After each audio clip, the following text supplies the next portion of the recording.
The Sentinel is known to be reliable, fearless, disciplined, consistent, courageous, motivated, and skillful. So do what you feel passionate about. Take chances. All these qualities start from the mind.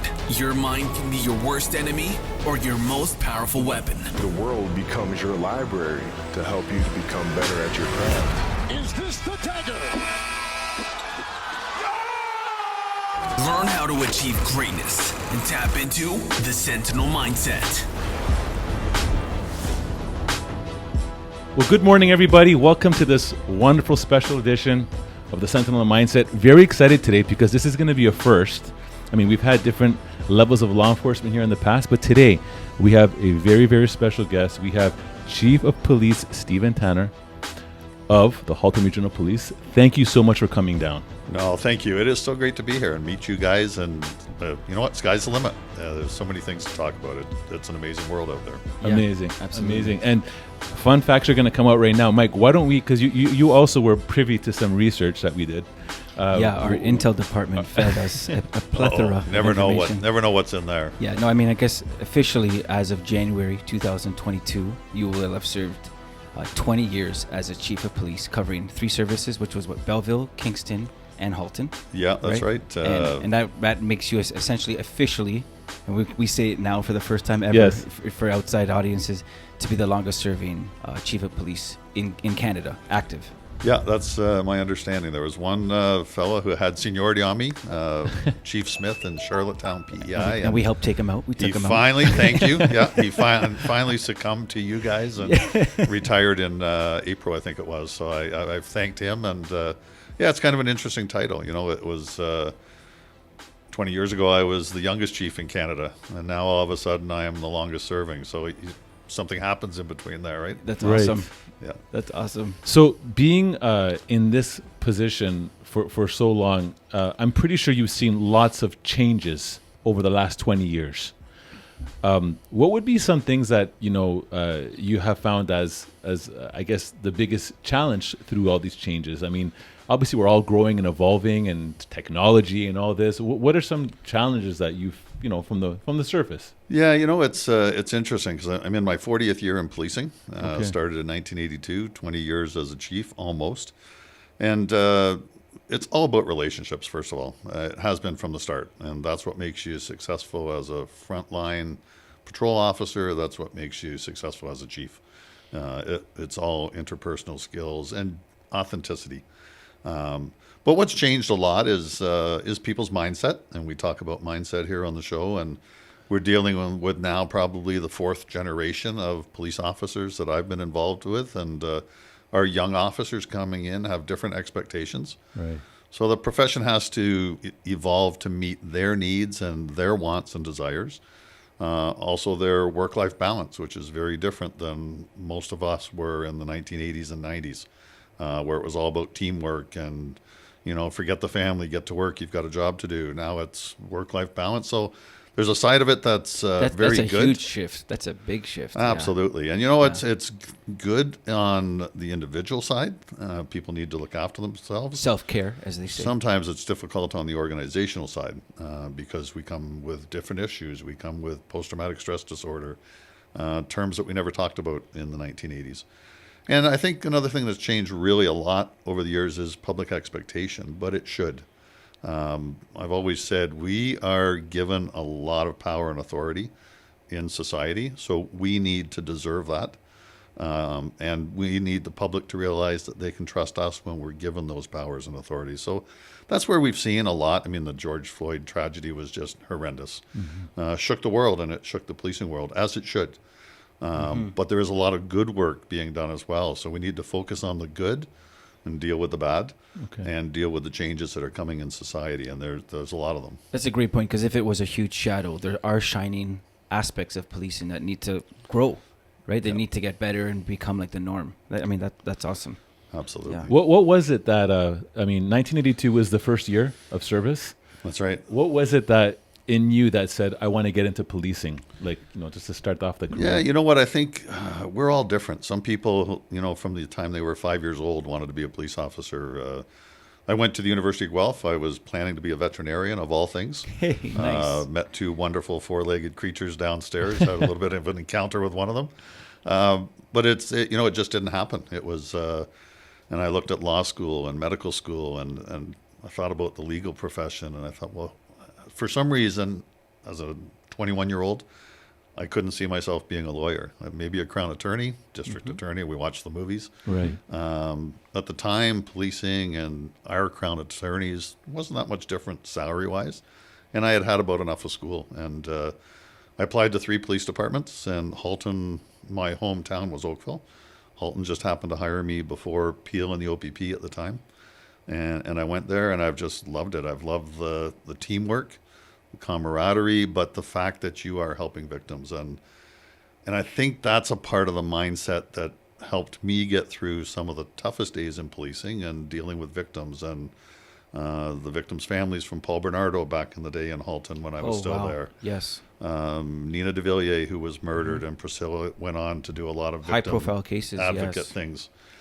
But you're still there representing the victim, and no one else can speak for those victims of homicide and sexual assault, and so you kind of deal with it in that way. Mm-hmm. Some other people can't deal with it that way, and it ends up causing mental health issues, and we need to do a better job of dealing with those instances as well. Right. Yeah, I say it's actually pretty amazing. You've been in policing for that long, and you have like a great energy about you, like a great attitude. You can see it. Mike, it's funny you're saying that, because as I'm talking to you, like the vibes that I'm getting from you is like a fatherly figure, just giving words of wisdom. Like that's what I'm sensing from you, just everything about you. But there's a warmth about it. There is a warmth. Because someone can give that wisdom, but it's cold. It's just like ruthless, black and white. Like, I think it's amazing that you've been through so much. You've seen so many things. You've experienced so much. And you can still, I think it's like a victory or a great testimony for someone in policing. Right. That, because in contrast to what you said about mental illness and broken marriages and all the other things that, substance abuse from cops themselves, to have you kind of, you're obviously not unscathed, right? Yep. You've probably been through some really difficult times, but I think, why the warmth? Where's it coming from? Literally, and I ask it like in the most respectful way. Yeah, you know what? Yeah, it's a good question. Some of it's probably genetics, a little bit. There's always that nature-nurture sort of dichotomy, right? But my father was a very warm, caring, more emotional sort of person, and some people would see that as a weakness back then. And maybe that's where. I've done a lot of reading. I went back and did my master's degree and things, but there's one book that always has stood out. It's called I think it's The Power of Authenticity. But it's all about just being true, right? And how people know the difference when they meet you or when you're dealing with them. So one of the examples in the book is, don't be the person that says to someone in the hall in the morning, "How are you doing?" and you keep walking and you don't even wait for the answer, right? We've all done that. People see through that. That's right? right. If you're going to ask, actually care. And I think that's where some of our push and my push for organizational wellness has been important. Setting up an organizational wellness unit full-time to deal with our officers' needs, not because it's like some checkbox, but because that's what we actually should be doing. Right. We need people to go home from work as healthy mentally and otherwise as they came to work, as much as we can. So we've got to put the things in place. And some police services still need to work more on that. Yeah, that's great. The whole adage, faithful with little and being, be given more responsibility. We talk about that a lot. Someone wants something greater, but they're not there for the small things. So I think, if you're going to be, that's great. The power of authenticity. I'm going to look it up. I've never heard of that. But if you're authentic with that person in that moment in that conversation, it is what you'll need if you're looking after the community, right? Absolutely. So, versus the person who's like, I don't have time. I have to take care of everybody else. Yeah. Right. And what's amazing also what you're saying is, as the chief of police, that is like the highest level of leadership in the organization. And we speak about leadership here, Chief Tanner, all the time about, what a leader is. And we always say a leader is someone who serves others, but shows them a better way as well. Yeah. And, a lot of times I find that people wanting to kind of grow in the ladder of any organization, especially when it comes to leadership, I guess struggle with what that is. What was it for you that made you pivot from, as a constable into such a high level of leadership, and what kind of tactics did you use, or methods did you use to help you just do it well? Yeah, I think for anyone that's looking, well, whatever your career aspirations are, because they change, right? I think early on when I met the chief of police in Halton, Jim Harding at the time, he was a pretty impressive person. Actually, ironically, he had come to us from Peel. Now we've gone the other way, and I say taken over Peel, Halton East. We can talk about Nish and the fabulous team he's developing there. Yeah. But I think when I started to look at promotions, there is a part of it that's it's an ego thing. It's a satisfaction. It's I've got to this level. It's the competitive nature of most of us being A-type personalities to some degree.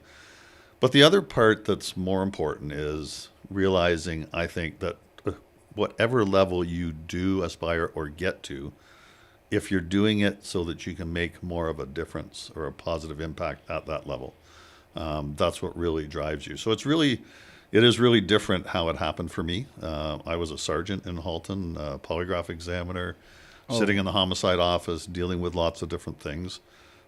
Dream jobs, intelligence, drugs, all those things were what I really wanted to do. And an opportunity came up to be a deputy chief in Guelph. And I had just started a master's degree. That was kind of unique at the time. Now it's almost the new bachelor's degree. Right. But at the time I became the master's student who applied, and I got this position in Guelph. 38 years old as a deputy chief in a city where I had gone to university, which was a little ironic. But you realize that you could make more difference at those levels, and then the moves to Belleville and Kingston happened. But as a chief, it's kind of deputy chiefs might have the best jobs because they get to do a whole bunch of really cool things and have a lot of positive influence. And they can also say, oh, hang on a second, I'll go check with the chief. And you can blame the chief for... They have a lifeline of some Yeah, degree, there's right? kind of a, here's the question of last resort. So, Yeah. But as a chief, you can actually make those differences and say, you know what, no, next week, let's do it this way because that's the right way to do it. And other than police services boards and the relationships you need there, of course, on the political side. But you have the power to make more difference because of what you've done to get there yourself. Right. And that's why I'm not tired of it after 20 years. Like, it's still Yeah, I think that's what we picked the up. fun part. You right? don't seem fatigued or worn down, or you know what I mean? Yeah. There's like a Yeah. freshness, which is amazing. What would you say? These sense of accomplishments that people might measure and be like, okay, I got these notches on the belt, I'm moving up. It seems like you don't really care about that so much. What has been kind of like the most rewarding aspect of being a chief of police for this long? When you know what? I think the most rewarding part right now is knowing and hearing from our members that some of the things we put in place for them are having a positive impact: organizational wellness, mental health. On the community side, it's the relationships. And when I talk about relationships and that authenticity that you need, that helps with police associations when you're dealing with them. I used to be the chair of the Halton Police Association. That's probably one of the biggest learning moments for me. And also something that's helped open doors with every police union president and leader that I've dealt with in the last 20 years is, look, I was in your seat, right? I know what you're here for. You're representing everybody. You're trying to do the right thing. And 95% of the time, we can reach agreement on stuff.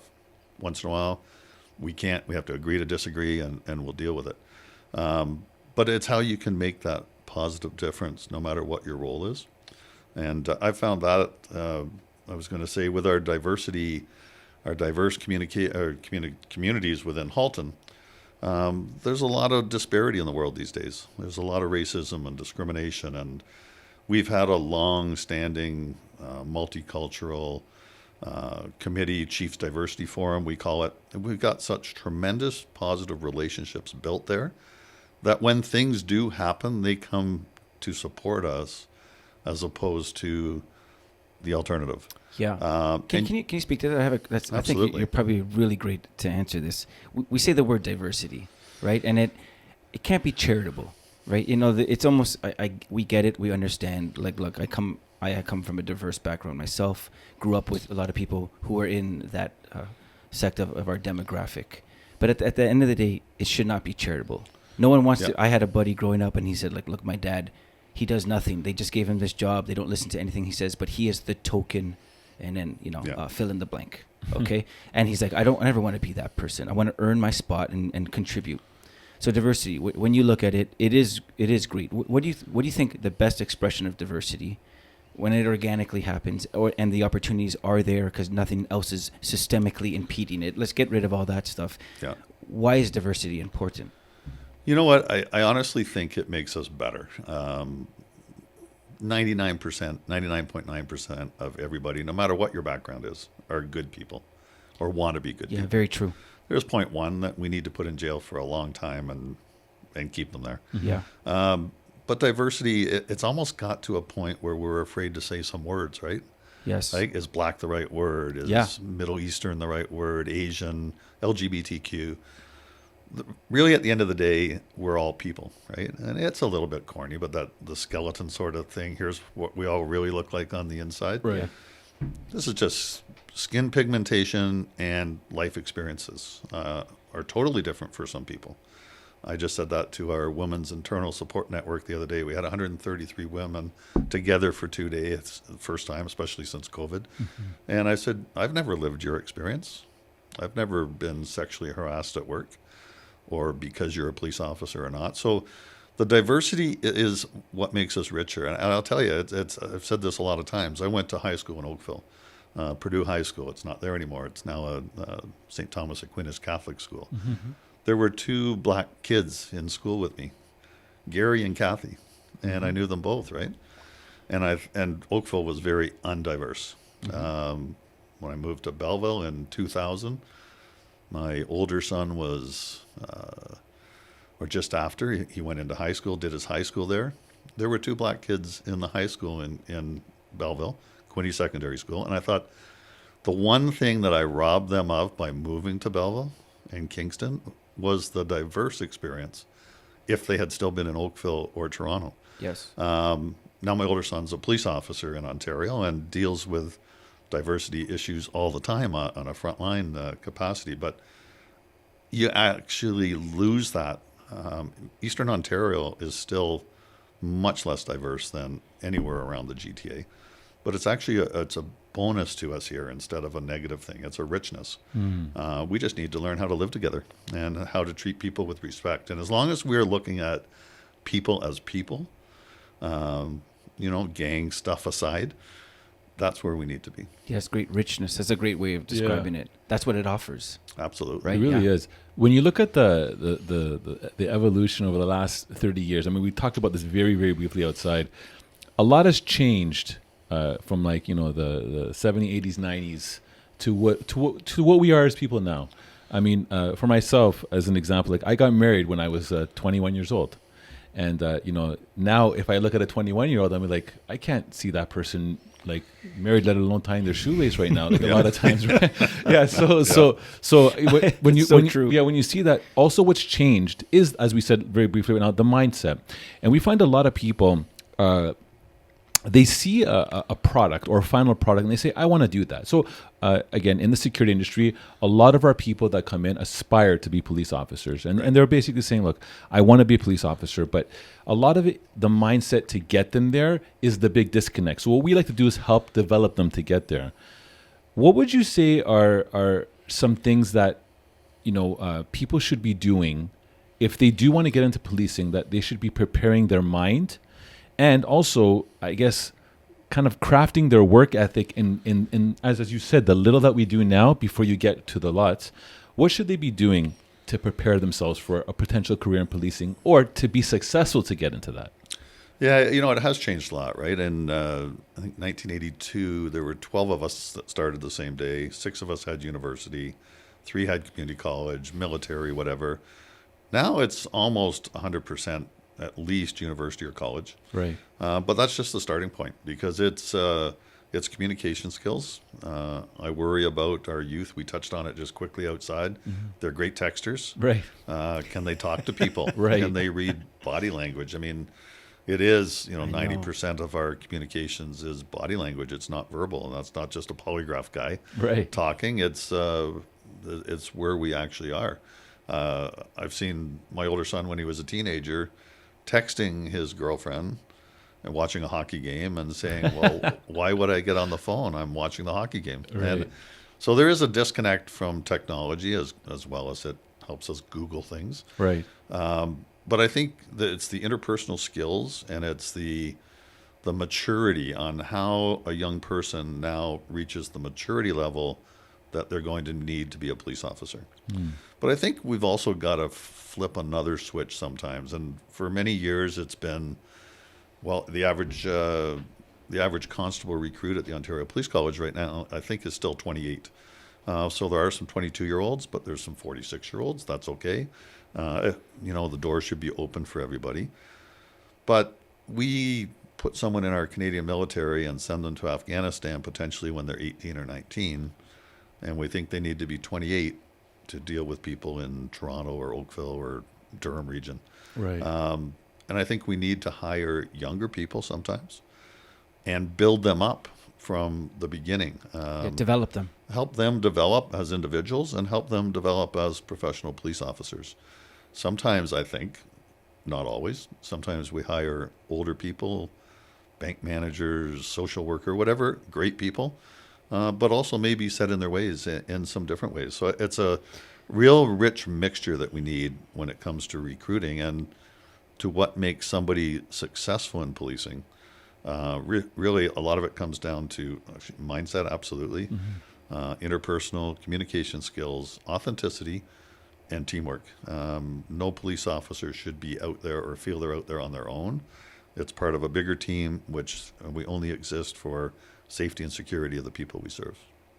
That's really good, man. Yeah, I mean, you were saying, Chief Tanner, earlier about how things have changed where everyone was about the force, right? Okay. And, snowstorm, as we talked about in previous podcasts, some type of emergency. Not all police, and we've been told this, have just risen to the challenge. Okay. Part of it is because everyone is more in tune with themselves. They know their why. I'm passionate about ukulele. Okay. As soon as I'm done my shift, that ukulele's out. Yeah. And I'm playing it on the drive home. Okay, whatever. And the passengers. Yeah, exactly. Uber. Yeah. Okay. But I say that. But what we've also seen is where, again, the strength of team, because everyone was always about that collective.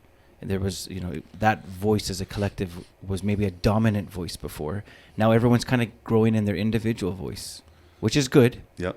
Where do you think this now lands us? Because if things are kind of settling, we don't want to be in ditch to ditch, because when it's a collective, someone could really be suffering, but no one would know.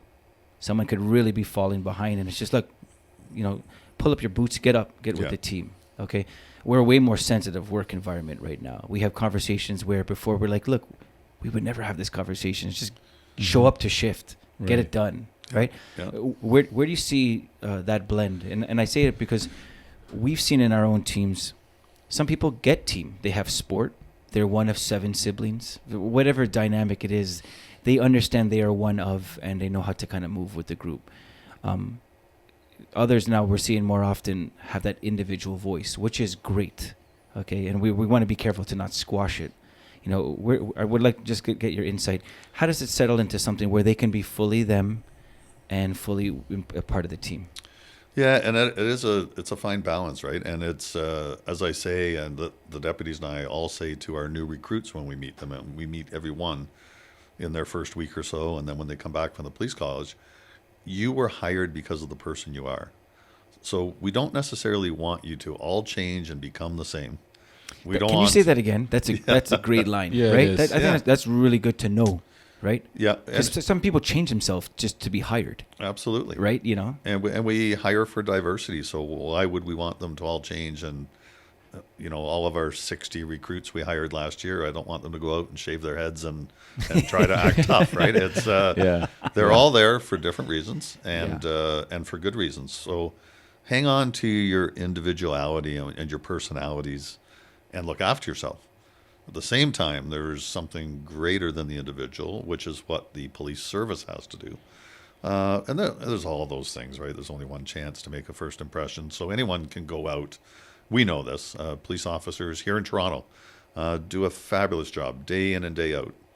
And then on Friday night, somebody goes out, something really bad happens, maybe that should never have happened. More often than not, it's on video and all sorts of things these days. So be aware of those things. I say to our recruits, just assume you are on video 24 hours a day, especially the 12 hours you're working. That's wise. But probably 24. Yeah. So stay an individual, keep the focus of the team, because you need to rely on each other. It's not like a battalion in a war going together, and absolutely, you're depending on who's shooting in what direction. Yes. It's about looking after each other, caring legitimately about each other, even if you may be different people, and getting the best job done that we are paid quite well for in society these days. And it's an honor to do it. So if we can make a difference in someone's life, no matter how simple it is, they're out on the street, right? The fabulous pictures of officer tying a homeless person's shoes or helping a young boy with a stolen bike. Those are all good things. And they'll help us when some of the bad things happen, but we do them for the right reason. Yeah, sure. And then when that team gets tested, you band together, right? Because you've gone through difficult things. It's amazing how going through the trenches with someone, even, people who are at odds with each other, they now become brothers or brother and sister. Absolutely. It's just like, And as you said, we put some things in place now to look after people differently. There's some Project Safeguard we use for some of our high-risk officers. But, in the last couple of months, we have had some tragic teenage suicides, and our officers have dealt with them. So, yes, there's organizational wellness. There's also the supervisors getting those people together to make sure they're okay. And probably in the mid-1980s, it was, that was really bad. Now go do this. Now we really have to legitimately be the caring organization, internal and external, and mean it on both sides. Yeah. You think it's possible? You think that police can make and affect a lot of change? And what I love what you said kind of earlier, they have this responsibility. Now they need to exhibit that they're deserving of it. Yeah, absolutely. That's a great way of describing it versus, you got the badge. They should respect you. Right? Well, it's there's a whole bunch of little sayings we use and over the years, but it's like if you have kids and one of your kids does something wrong, you're disappointed, and there might be some kind of discipline, depending on what that is, whatever the situation was. And then you get on with things and you reward them when the behavior is good. And you're trusting of them and you want the best, right? And it's not like every police officer become our children. They do to some degree. But we want the same for them, right? So there's going to be some mess ups. If they're really bad, we'll deal with them. People may be terminated from the service if it's serious enough. Demoted, disciplined. Or let's deal with this, let's explain to the public what happened, and let's get on with it and prove that we deserve the trust that we do deserve as a whole. Yeah. We see a lot of people that come through our organization trying to get a job with our company, and I would probably say we have very, very strong filters to make sure that we only bring in like literally the best. And when we're searching people to come in, a lot of things that you're saying is resonating with me. For example, as much as people think having maybe schooling in law enforcement and maybe a security background, that is the gateway ticket to getting in. We found a lot of our success also came from people that, as you said, may have had university in something else. Maybe a social worker. We've had teachers on our roster. We've had social workers on our roster. We've had, even like first responders and EMS or firefighters on our roster. And again, for us, we look at it, it's just more their thinking. And one of the things that we always kind of preach about, Chief, is the humility element. Where having the ability to have, like, humility for us is having a teachable spirit where we can kind of pour into you. And as long as you're open, you'll be able to adapt and just get poured into so you can potentially, execute to the best that you can possibly do it. How important would you say humility is in policing? That's a great question. Absolutely. I mean, because you're in a position of authority. You're given tremendous powers up to and including taking a human life if necessary to preserve life or to protect yourself. So there's tremendous power, and if you don't have humility in all the duties that you're performing, those are going to be issues. And I think when you talk about recruits or when you're recruiting, education is not the be-all and end-all. I know people with master's degrees and all sorts of things, and I knew somebody that almost had a master's degree in emotional intelligence and was the most immature in that EQ measure that I could ever imagine. Right. Talked about it all the time. Right. Never showed it. Right. Right. You gotta love that. So I think when you're looking at people coming in, education is just one stepping stone. Okay. Absolutely, any degree is important because really university is learning to learn. I went to University of Guelph for 4 years. I've probably never used anything that I actually learned in a university course, maybe a bit of psychology. That's a free secret, kids. Right Absolutely. Learning to learn. It's learning to learn, right? Yeah. And find a way to do that. And, Right. but you set the goal. And I know some people who have hit the post many times and are still trying to get into policing. Sometimes it's fitness. You know what? Push yourself a little harder. Fitness is something that most people can get to. Once in a while, not, and realize your shortcomings and find a way to, realize maybe there's another civilian position in policing or something else. But if it comes to preparing yourself, there's a lot of research you can do. There's people you can reach out to and talk to and get guidance on, interview processes. But it's very important, and I'll say this, for people who are working for you and your company, other security companies. I think out of our last group of recruits, 2 or 3 of them had experience working hospital security. Mm-hmm. What a fabulous experience, dealing in a hospital setting these days through COVID, mental health issues, fentanyl overdose, opioid overdose issues. Yes. Coming in every day, the experience is priceless. And I don't know if you know this or not about us as a company, but up until COVID hit, we were in a company that specifically focused on corporate events and close protection. And when COVID wiped it all away, it put us in a position now where we said we have to put us in a place where we can become relevant again, especially through COVID. So we decided to put a bid into a healthcare environment, which is a hospital that we have right now. And to get us ready for that, we basically kind of put all our last chips into the board, and we had a core group of our people, and we put 500 hours of paid training to get them ready for healthcare. Yeah. And this is without even winning the contract. But we knew that to get them there, it was a big risk. Yeah. And it was a big learning curve because, we got stats jumping into healthcare that you're 3 times more likely to get assaulted in a healthcare environment than you would in many other environments. It was in policing and corrections combined. Yes. So that was alarming to us. Those who work in healthcare, nurses predominantly, yes, are 3 times more likely to be assaulted on the job than policing and corrections combined. Yeah. And when we were learning those, we saw, wow, they need really good people. Right. Yeah. Absolutely. So we basically put everything in it. We brought in some of the best, instructors and speakers to get us ready for the mindset, and we were successful. And that's an industry that we jumped into, and that has also been a big eye opener now because we're seeing how transferable the skills are. You can also get in a healthcare environment to kind of pass on to the day to day. The big word for 2020 for us was empathy. It was a huge word, and we had Dr. Brian Goldman on as well, who wrote a book on the power of kindness. Power of kindness. Yeah. And it's a huge tool that we use, and it's not just in healthcare, but when you can empathize with someone, it can just completely diffuse the situation because you're looking at it from their lens, right?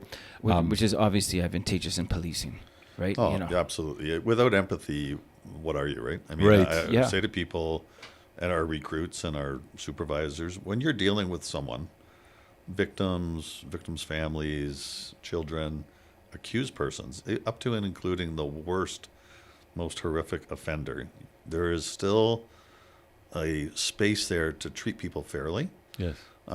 You may do it for different reasons. It may pay dividends on an investigative side when you're dealing with a accused person in a homicide or an attempt murder. Yes. But you can still treat them fairly. We need to treat them fairly. Yes. If we don't, we're going to lose things at court or something else is going to happen anyway. But treat the person as a human being. You may not like them, Right. and there may be perfectly good reasons not to. Yes. But you can still treat them fairly, and you can still have that degree of empathy. Yes. To get the job done professionally. Listen, that's great, and I want to tap into one area I'm going to call before we walk into it, called street smarts. Before we do that, I don't know if you follow basketball or not, but yesterday we were my daughter, who's in rep, and her coach. We were at the Milwaukee Bucks game and the Raptors. Good ending. Yes. Yeah. I was surprised, You're at the actually, game, but I'm yes. happy. Yeah. So That was a good game. Yeah. So we were talking about Giannis Antetokounmpo, their star player, and just about how he is just. If you look at a lot of sports, high top level athletes, everything from the fame, the money, it can just kind of get to them. But the way he has composed himself, it's because he came from literally poverty, Humble He came from beginnings. humble beginnings, and what he came from, he's held on to this is what I came from, this is what I have now, and because of that, he's just a genuinely amazing person to just how he looks at life and just how blessed he is. The humility is strong. Now, And not adverse to hard work. not adverse. He loves hard work. 100%. Which is incredible. Now, I find we've had actually some success with a lot of our people that came from other countries like Brazil, or from the UK, from other countries that basically made it into policing, but they brought in as well that same thing. I came from this environment, which makes them very successful because they don't have this entitled element. They just say, I'm here to prove myself, and I'm here to do whatever I can, because back in my home country, there was bombs going off, or there was this or that. Yeah, no opportunity. No opportunity. Yeah. So I find, and maybe you can kind of relate to this or not with some of the recruits or people that you've seen over your career, but I find there's also an element of street smarts, meaning as in there's something that the streets can teach you that can also help you look at things in a much better way that universities, for example, cannot, right? Have you seen any of that where you can't teach street smarts, but you can put yourself in environments to kind of get street psychology. Street 101. Yeah. It's an interesting mindset thing, right? And that particular NBA star, my understanding from somebody in Milwaukee is he's looking after his whole family. Yes. In a large, beautiful condo, but mom and dad are there, and he's paying it back that way. But it's an interesting point when our officers are as fortunate as they are, and there are a lot of people that aren't lucky enough to become police officers, just don't make it through the processes for whatever reason. We have a lot that are thankful for what they do and enjoy the challenge and the opportunity and helping people. But there's also an opportunity when you are dealing with some of the things that you're dealing with. There's a side of it that, we all think this is going to get people down, right? Dealing with overdoses and attempt suicides and sexual assaults and murders and fentanyl and guns and gangs. There's also an opportunity to say, look at the people that we have a chance to help. Look at the terrible situation they're in. Yeah. I'm not in that situation. I'm coming in from outside and in a fortunate sort of way as the helper and the provider and the safety and security person, enforcer sometimes, to learn from what other people are going through and remind yourself. And it's probably something we don't do often enough. Remind yourself how fortunate you are. That's a great point. You're basically saying that as hard as that situation is for you as a cop, it's just a moment. Absolutely. For them, it's this is their life. It could be their life day in, day out. Right. It needs all of you to go in, to not judge it, to not go in as an authority only, but to be empathetic and be like, how do I make that moment better? I mean, that's actually brilliant because it's a great way to refocus that, this, domestic or whatever it is, it needs me, all of me to be, I guess, maybe the Sultan Light to a degree, right? To really serve and protect here and to have my wits about me, to not get fooled, to not be thinking about my lunch or, playing ukulele after a shift. Okay. You know what I mean? I got this picture. There is somebody out there who just loves it, right? There must be. They love There those must four be. strings. But I think, that's what it takes, right? It takes someone totally present who will say, I'm going to go into a really bad situation and I'm going to help it and I'm going to make it better. This is why, again, the self-care of cops, and this is why it matters, because there's going to be moments where it's going to take all of you. Oh yeah, and it's okay to show emotions, right? It didn't used to be. Now it is much more so. And I also was going to say earlier, when we're building a system and we're trying to help our officers and our civilian people, because they're in some horrific situations as well, dispatchers and otherwise. Yes. While we're trying to help them to become more resilient, and we're saying it's okay to come forward when you have issues, don't be shocked when they come forward and they have issues. That's what we're building the system for. So, yeah, there are people that are alarmed. There was a report, I think, from the Provincial Auditor General about the OPP, and it just came out yesterday. I think they had 1,000 officers off during 2020. Not all mental health, but a lot of it. Yeah. People are shocked by that. Some of it is staffing issues. There's all sorts of stresses in a person's life on the personal side too, not just at work. Yes. And they come to work with that baggage and those thoughts. But we're building the system for them to come forward. So when they come forward, let's figure out how we make it better for them. Yeah. And these situations, even PTSD, from all the experts, it's a curable situation. Yeah, you know, police can't say this about themselves, but we can, because we're on the sideline. We see it. We're almost like a link, a gateway, so to say. Empathy is a two-way street. And, you know, we when we can, we like to speak and to share that, to have empathy towards those in policing. I mean, let's look, before we even go into their job, being a 911 operator. I'd seen a movie at TIFF recently, and Jake Gyllenhaal played a character who was a 911 operator. And you sit for 2 hours with him and his team taking and fielding these calls. So, you know, this is kind of to the audience.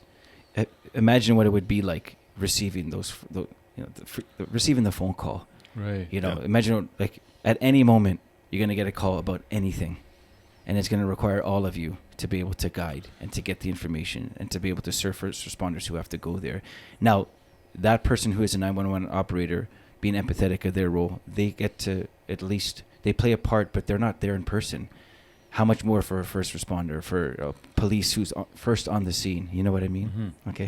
That's you know what? It's an up and down in those two positions, right? The civilian dispatcher sends the police officer to that situation, and then sits and worries and wonders what's actually happening. What's going to happen? Sometimes the officers are injured. We had 2 officers shot 4 or 5 years ago now in a gas station situation. The dispatchers were just as much involved in that, even though they didn't see it. They heard it. It was a first-hand experience for them. So we have to deal with all of those people on the mental health side. But you're also, there's a side to it where there's certainly an adrenaline side, which can be a positive thing, where you are waiting for those things to happen, and you don't know every time 911 rings what it's going to be. Is it a terrible situation, mental health, suicide, robbery in progress? And you've got to be ready for it, and you've got to be calm. And I was just dealing with a professional person who I know in the Halton area who had someone breaking into their house at 1 o'clock in the morning. So they called our dispatcher, and the person was describing to me how calm the dispatcher was and saying, how did she stay so calm? It was just, yes, okay, what's happening now? We have somebody on the way. Can you update us? That's amazing. And that calming voice is so important. I think I know the movie you're talking about. It's on Netflix now, and I haven't had a chance to see it yet, but I need to. Yeah. So it's a plug for it. I should. Yeah. Okay. No, and I bring that up just because it's important for the general public to remember to have empathy to the police officer, who in that 12 hours we have no idea what they've endured, and they show up in the 11th hour in a situation. You're driving, walking by, and you're this expert. Oh, you should be doing this. You should, again, you don't know if there's anything. I say this of myself. If I had an opportunity and I saw police actively policing, let's say it's a very messy arrest, there's shouting, there's camera phones, I would try to help the situation. I would try to keep it calm in my, I'm a civilian expert, which I kind of coined last week. Yeah. As a civilian expert, okay, knowing the streets, because I have street psychology 101, 102, and 103. Yeah. Those are the most important courses. Yeah, and some points, just being a voice of reason, right. And being able to say, look, we don't know the full situation, let them do their job, or like that, and saying, hey, officer, just so you know, they're, if we see the other patrol car come, we'll help them find you. Things like that, that's how you can make a better outcome right? The community can actually help police. Well, absolutely, and it's a good point. Every time an officer goes somewhere and they're dealing with whatever that situation is, the caller doesn't necessarily care what the officer just dealt with, right? That's a great point. They're coming from something else. They probably have not been sitting, resting for 6 hours to come and deal with this situation. But we need to know we're dealing with a person, whatever the crisis is, it's probably the biggest crisis they've ever had. And no matter what it is, it's a stolen car, it's an intimate partner violence situation, it's an attempt suicide of your teenage son or daughter. We need to know that we're dealing with somebody also in crisis, and that's where the empathy and the communication is so important. Yeah. And it kind of struck me as one of the other things we do not need to do, or we don't do overly well, is sometimes we cannot be the expert in everything. I remember going with my coach officer in 1982 or early 1983 to a domestic violence situation, and the husband was upstairs, the wife was in the kitchen, I was on the stairs, my partner was in the kitchen, and the husband was coming down the stairs, and I'm 22 years old with red hair, looked like Richie Cunningham, and looking up at this fella. Ukulele in the back pocket. I could have, Tiny Tim, looking up at this 45-year-old man and saying, "Hey, I know exactly what you're going through." And he looked at me and said, "You do not have a clue what I'm going through. Right. Are you married? Do you have kids? Do you have this? Or did you just lose your job?" I said, "No, sir, you're right. I don't have any idea, but we're here to help, and we're here to calm the situation down." So, but we sometimes, there's a pro and a con to hiding behind the uniform, because the uniform is a presence. It should be. It isn't for everybody. We have to understand that too. Sometimes it ramps people up in different ways for different reasons. But when we're there to calm something down, we don't have to understand everything about the individual. We have to be empathetic, and we have to be willing to learn what's going on. Yeah. And then put the right steps in place to make it better. I think there's something that you touched on. Yeah. I'll just say it quickly. I love that line for a cop to be able to say, like, we're here to help. I mean, some of the videos that everyone's been privy to see, imagine if the officer, before anything happened, just said, "Here, look, we're here to help. Yep. What's happening?" Like, that sets a different tone. Secondly, I think if the public was thinking how to help first responders, we would have different outcomes.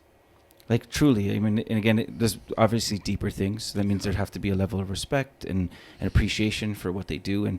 But I actually, because I know I've been, again, being an expert civilian and working the field in security, we know what it's like to really help first responders get a job done, because the stakes are high. It can be life and death sometimes. And sometimes the first responders, we've had a chance where they've been able to say to us as a team, "Thank you. Like, we would not have been able to achieve this outcome this quickly, or be able to figure out what needed to have happened, and the information that you had already compiled it ready for us and to appropriate." And I throw that out there because if the public also took the responsibility, it is your community. Yeah. It's where you live every single day. It's like, what happens there, what doesn't happen, and what shouldn't be. And it's it's so easy to judge police from your couch while you're texting your girlfriend watching the Leaf game. Absolutely. Okay? Absolutely. But- And the but- Leafs are winning. Yeah. Hey. There's no wood here to knock on. It's okay. But imagine, put the onus, how can you help your own community and help police do a better job at policing? I actually believe there's a territory there that is few have really found right now. But I think it's a two-way street. Police come into a neighborhood sometimes that is not their own. Yeah. And they shouldn't have to do it alone. Is that fair? Yeah. Oh yeah, and you know what? It's a good reminder, and we always go back to Peel's principles and all sorts of things, right? Yeah. But there is some real legitimacy to the police are the public, and the public are the police. We are, as we describe sometimes, we're just we're the citizens in this community that are fortunate enough to be paid for what every citizen should be doing. I've never actually heard that statement. The public are the police. Yeah, to a degree. that's if you go through Sir Robert Peel's principles from a couple hundred years ago, they're quoted all the time now for community safety and well-being plans, and the more complex and rightfully complicated ways that we try to deal with things upstream. But there's a lot of truth to the fact that the police can only really police a community to the degree that the community gives them the authority to do Oh, that. that's great. That is Right? good. Wow. So you can't go in, I don't want to say guns blazing, but you can't go in strong all the time. And probably back in the 60s, 70s, we've seen some terrible videos at some museums that are just atrocious on white officers, young black children, and the way they're interacting. And you're appalled. So you can't go into a community and demand respect. You go there and gain the respect, and then the community helps you to solve things. We can't solve homicides and things without people coming forward. It's more often now we're arresting impaired drivers because other citizens are calling us. It used to be just because we found people swerving across lanes. Yeah, but now you're being notified. Oh, people are notifying us, and it's because it's culturally not appropriate behavior anymore. Right. Properly so, right? So, but when And things are happening, that's indicators of bigger things that the public can have a pulse on, because it is Absolutely. their community. That's awesome. yeah, and that's where the trust part comes. There's been, in my view, there's been some scary decisions made in recent years when it comes to police officers in schools. Maybe what the schools should have done is give the community a chance to select the officer. Instead of someone being put in there, maybe because they're on light duties or they need to work days, or maybe they wanted to be in the school, but it might not have been the right person for the school. Maybe the school and the parents or whatever could somehow say, let's interview 5 police officers. That's actually a really good Let us point. pick one, right? Yeah. But, Yeah. our officers in Halton are still in the schools. We're proud of that. But ironically, I think they're actually needed more in some other areas in schools. So it's kind of a catch-22. It's Yeah. Let me ask you this: if you had a wish for one thing to change, for just changing in police, it doesn't have to be for the obviously Halton, but just in general, that maybe it's something that would be, if we had this, it'd be so much better, or if we took away this, it would be so much better. What would that be? I mean, if you had the opportunity. there's a lot of things. It's Just one though, right? Yeah. You're only offering I'm one. only offering one. Yeah, just this one. week only. Okay. yeah, it's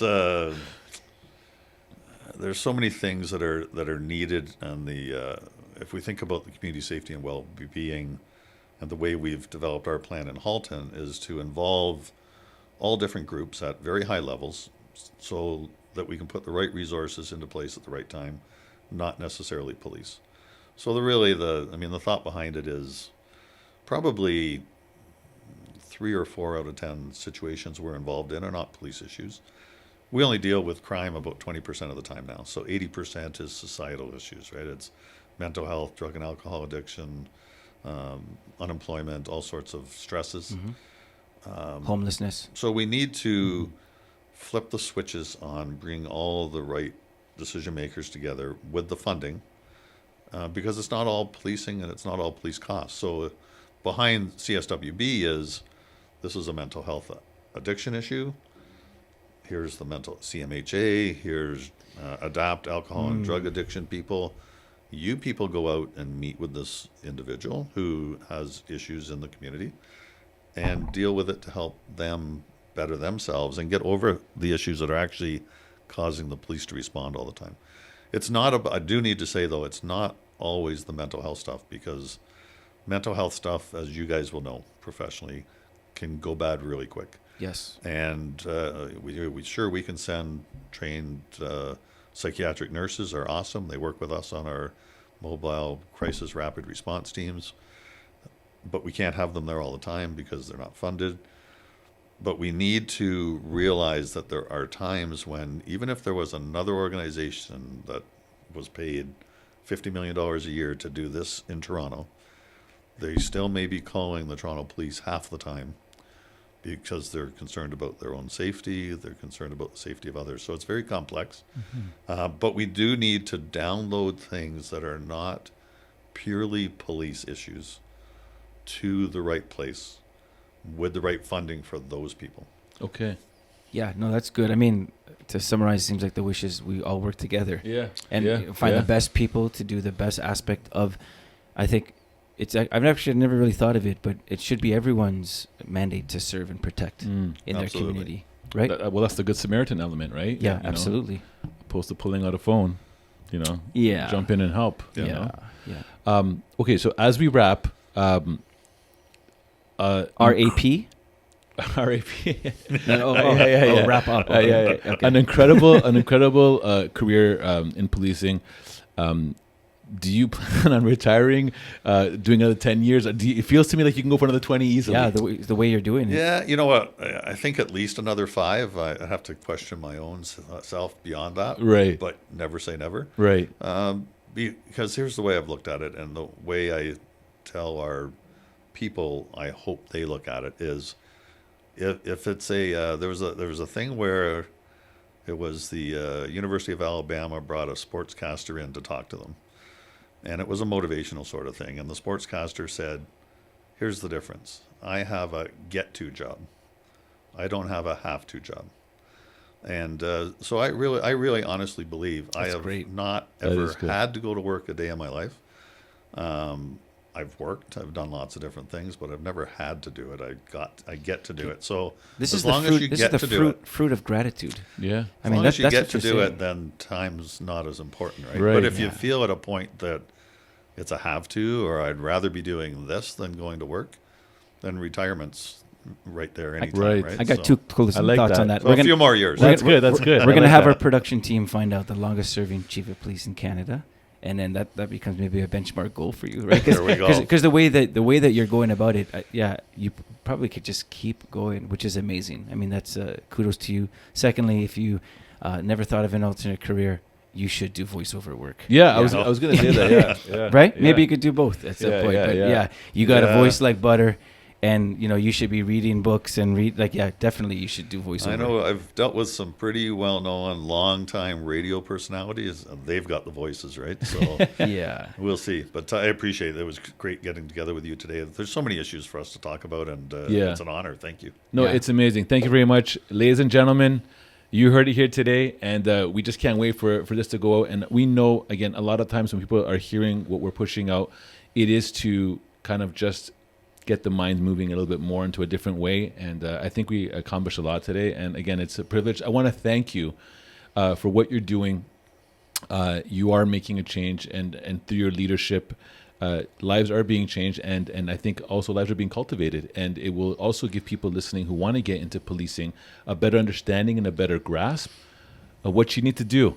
Yeah. And if you're considering Halton, I mean, meeting you gives us an idea of how probably the strength of the force that you have. So yeah, it's a pleasure. We're hiring about 60 or 70 officers a year plus civilians. So come and see us. Yeah. Welcome the applications. And just remember, for the greater community, only together we can really make a difference. Right? Amazing. And housing's a little cheaper out there. I don't think so. I'm joking. I know. Amazing. Ladies and gentlemen, thank you very much. Have a great day. And again, thank you so much for coming down. Yeah, thank you. You're welcome. All right. Amazing. This podcast is brought to you by Executive Protection Lifestyle Canada. Make sure to drop by next week and don't forget to subscribe.